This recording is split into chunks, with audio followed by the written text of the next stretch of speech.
Hello, for this episode of StoryVault, I am happy to have a conversation with my grandfather who moved out of India around 55 years ago.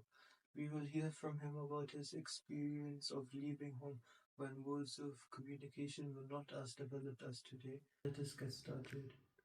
Question 1. When and why did you leave India? The first time I left India to go to Canada for higher studies, and I won Commonwealth scholarship to study there, all expenses paid. So that was a good opportunity. The first time I left India, and I flew from Delhi to Bombay to Cairo to London, then to Halifax, Nova Scotia, then to Montreal, and then to London, Ontario. So it was a long flight with a lot of connections.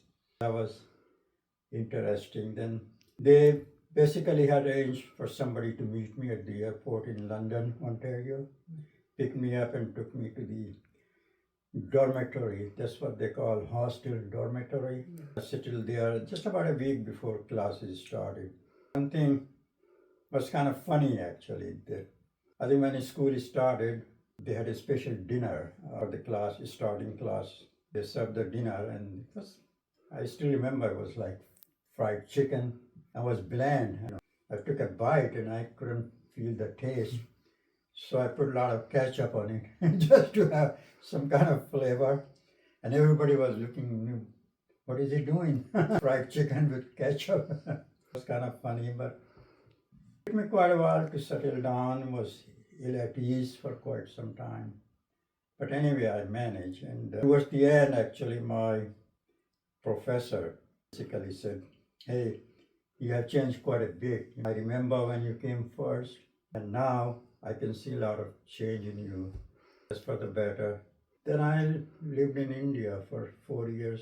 After that, I came to Boston for a year. That was a good one. But by then, actually, I had experience of living in the West, so it was no problem for me. What happened actually, then I met someone in Boston, or Cambridge to be precise, and she was also going back to Delhi. We continued to meet there, and then we got married. We were having a little bit of difficulty living in Delhi because she was used to Western standard, and for the salary of college teacher, actually, you have to live Indian style. it's difficult. Also, at that time, it was difficult to get phone. And we were using public transport or taxis. It was difficult to buy a car at that time. And we decided to come back to Boston. She was from around there. That's how I ended up. It wasn't like I planned and I tried actually to come to Boston, but just because of getting married and having a little bit of difficulty living there, this basically forced me to migrate. That was a big reason, but it turned out for a good actually, because in US the facilities were good, settled down to somewhat comfortable life. But I had to exchange comfort for social life because in India, of course, the social life is good. You have relatives, family, friends, and so on, and they meet frequently. It's not like somebody drop by once in a while. They don't. That's good actually. What I gained a little bit financially, I missed out socially. Away from parents, family, friends. Not going back for a month or so, it doesn't really make up for that. Anyway, let's go on to the next question. How did you get to know about the opportunity to go to Canada? I was advertised in the newspaper, English newspaper. So I used to read newspaper daily, being kind of news junkie. I saw the ad and I kind of just put in my application. Did you think that you would actually get accepted or no? No, no, because again it was advertised in national newspapers, so I knew a lot of people will apply. Luckily, I got called for interview, and it just so happened that the committee consists of Vice Chancellor of Aligarh University, where I was at that time, and also the Dean of Commerce or Business at Delhi University. And he had good connection with Aligarh, and he always had very positive feeling about Aligarh. They both kind of pushed me. And the funny thing happened actually in the interview that the Vice Chancellor Tayyibji, he had written a pamphlet and he basically advocated using the historical buildings for some productive use because historical buildings, I mean, nothing happens.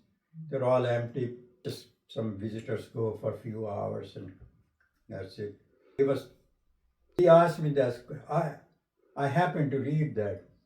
He asked me that question and I answered it, and he was kind of happy that I was parroting his line. And then the dean of Delhi University asked a couple of technical questions. I prepared, but then I forgot. For a few months, I did not hear from them, and suddenly I got a telegram that I've been awarded this scholarship.